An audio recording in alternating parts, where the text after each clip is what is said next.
Hello everyone. In this video, I'll show you how to use Dreamface AI to create custom videos with AI avatars.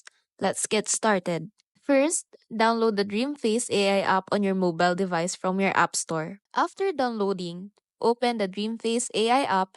Just follow the on-screen instructions to get started. To use the app, create a new account. You can sign up with an Apple ID if you're on iOS or use your Google account.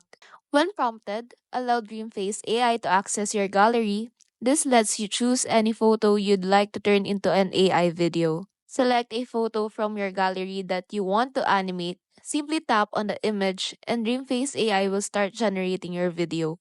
Once you've selected the photo, it will take a few seconds to generate the video.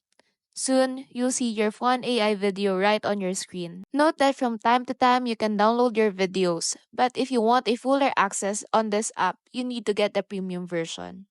And that's it. You've created your AI video with Dreamface AI.